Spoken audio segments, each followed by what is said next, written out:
Success platform channel पर मैं गौतम शर्मा आप सभी का हार्दिक स्वागत करता हूं। GK GS most important accepted previous question series set number 9। यह क्लास आपकी सभी आगामी एग्जाम के लिए अति महत्वपूर्ण है। इस सीरीज को कंप्लीट करने के बाद किसी भी एग्जाम में बैठ लेना, जीके जीएस में आप बहुत ही अच्छा स्कोर करोगे। मेरा पढ़ाने का तरीका होगा, एक क्वेश्चन के साथ डिटेल से एक्सेप्टेड क्वेश्चन मैं आपको कवर कैसे कराता हूँ। यदि क्वेश्चन रिपीट नहीं होता है ना प्यारे बच्चों, तो डिटेल से तो क्वेश्चन 100% रिपीट होता है।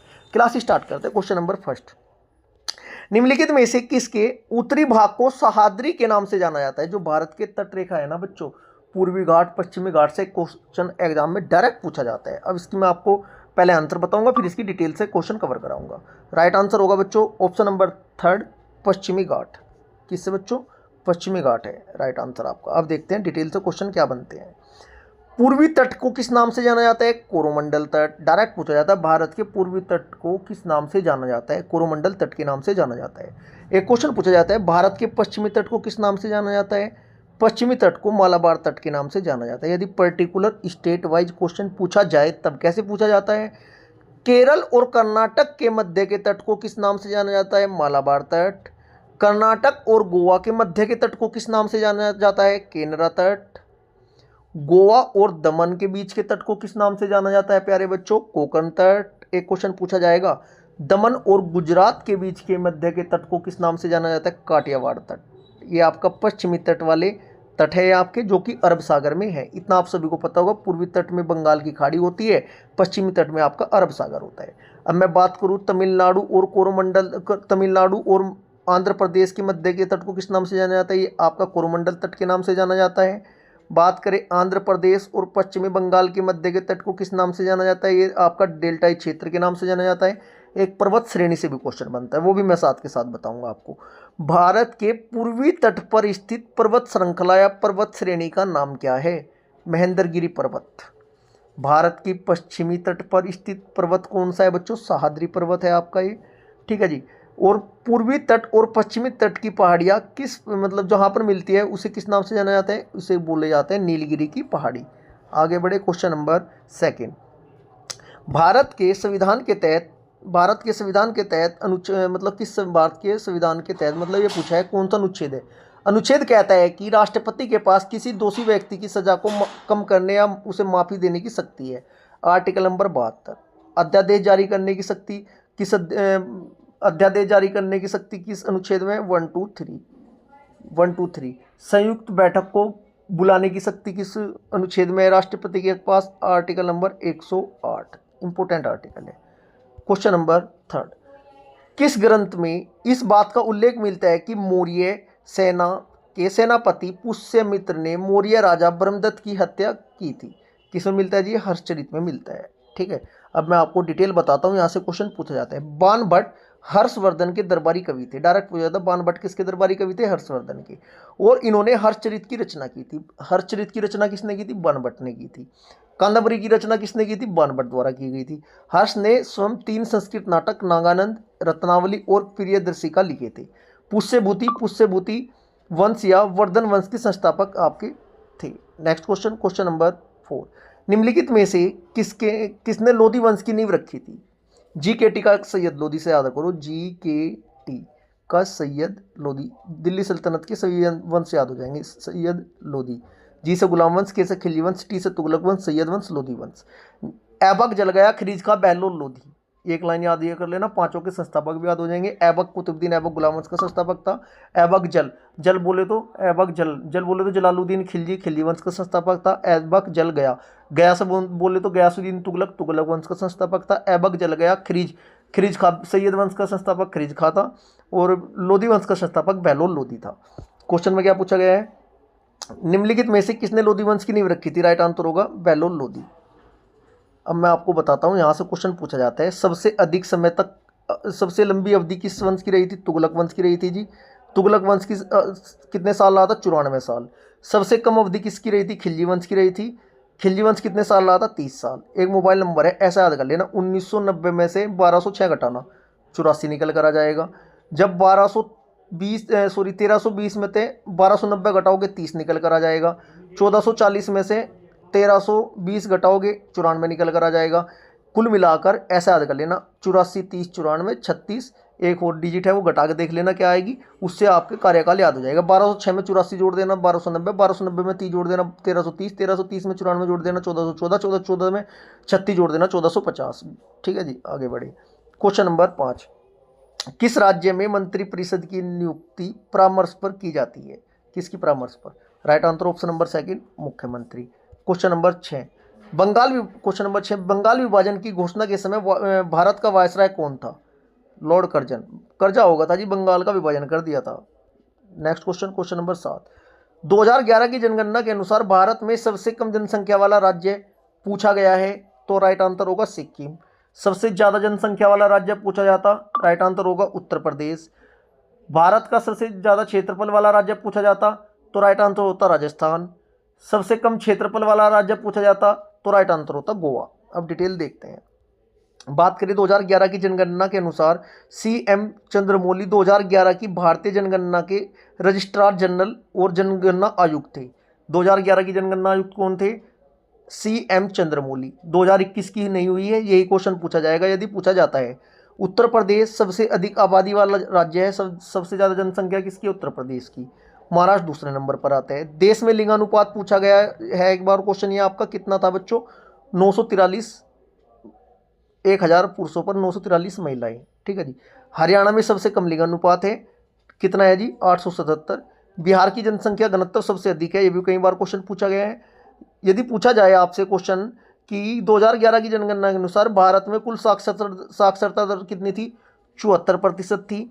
सबसे कम साक्षरता दर किसकी थी बच्चों? बिहार की है। और सबसे अधिक साक्षरता दर किसकी है? केरल की है। क्वेश्चन नंबर 8, भारत में संविधान की कौन सी अनुसूची संघ राज्य और समवर्ती सूचियों से संबंधित है? वर्तमान में कितनी अनुसूची है? 12 अनुसूची है। मैं एक लाइन की ट्रिक में आपको याद कराइए, संविधान वाली प्लेलिस्ट में जाकर उसको एक लाइन याद कर लेना, 12 की 12 अनुसूची याद हो जाएगी। 3 लाइन में पूरे संविधान के 22 के 22 भाग याद कराए, उनको भी आप याद कर लेना, क्वेश्चन पूछा जाता है। क्वेश्चन नंबर 8 का राइट आंसर होगा ऑप्शन नंबर 2, 7वीं अनुसूची। 7वीं अनुसूची में भाई समवर्ती, देखो मैं डायरेक्ट बोलूंगा अब आपको। संघ सूची क्या होती है? जिस पर नियम व कानून केंद्र सरकार बनाती है, संघ सूची में विषय आते हैं वे।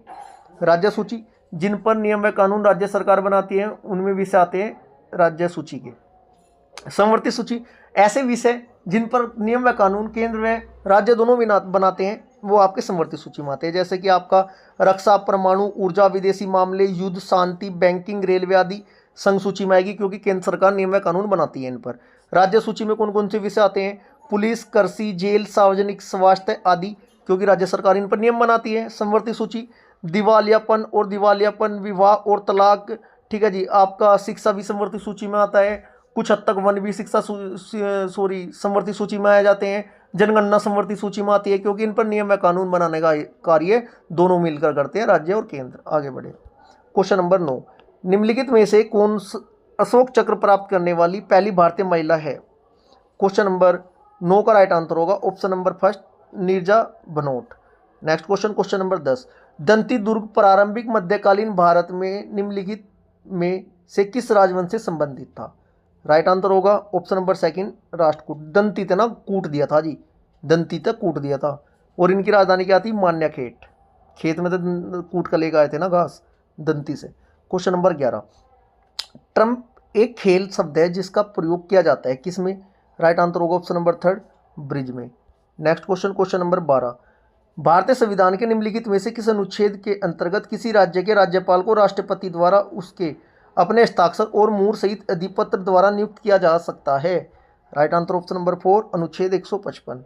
Next question, question number 13, lysosome के अंदर पाए जाने वाले पाचक एंजाइम किसके द्वारा बनाए जाते हैं? राइट आंसर होगा ऑप्शन नंबर ए, खुरदुरी अंत्य प्रद्रव्य जलिका द्वारा।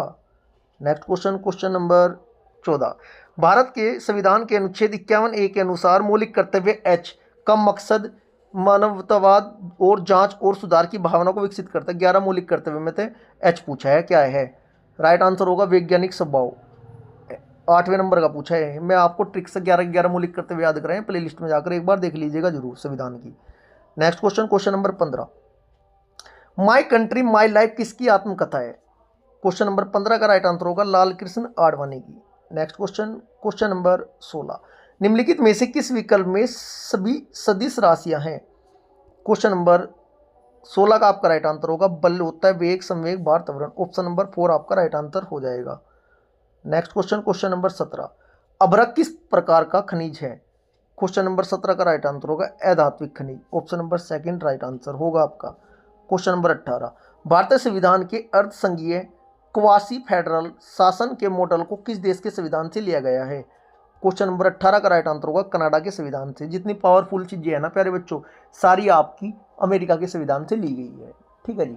पावरफुल बोले तो जैसे कि राष्ट्रपति परमार अभियोग होगा, मौलिक अधिकार हो गया आपका, जितनी पावरफुल चीजें होती है। ठीक है जी। ऑस्ट्रेलिया के संविधान से समवर्ती सूची ली गई है। कर्तव्य कहाँ से लिए गए? मौलिक कर्तव्य या आपके रूस के संविधान से लिए गए हैं। संसदीय प्रणाली इंग्लैंड के संविधान से ली गई है। क्वेश्चन नंबर, और संविधान संशोधन अफ्रीका के संविधान से लिए गए हैं। क्वेश्चन नंबर 19, दिल्ली सल्तनत के किस वंश ने सबसे कम समय तक शासन किया था? देखो क्वेश्चन पूछ लिया डायरेक्ट, राइट आंसर होगा ऑप्शन नंबर ए खिलजी वंश। कितने साल? 30 साल। ये देखो आपके 1206 से 1290 आपका वो था गुलाम वंश। खिलजी वंश था आपका 1290 से 1320।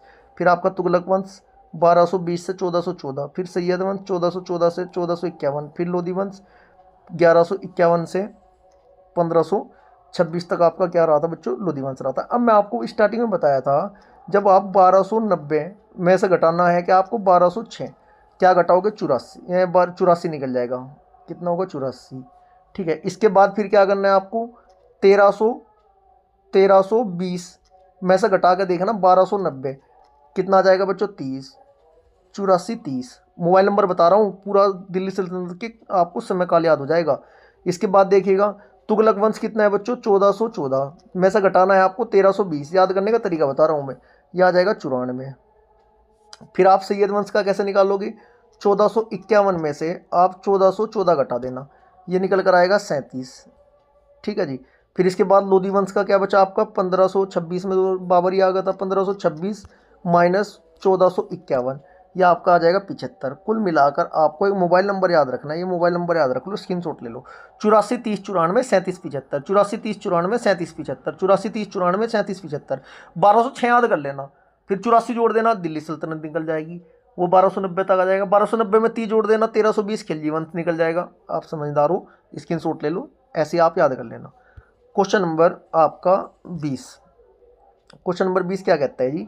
विद्युत सेल के प्रतीक में मोटी तथा संक्षिप्त रेखा किसे निरूपित करती है? क्वेश्चन नंबर 20 का राइट आंसर होगा ऋणात्मक टर्मिनल को।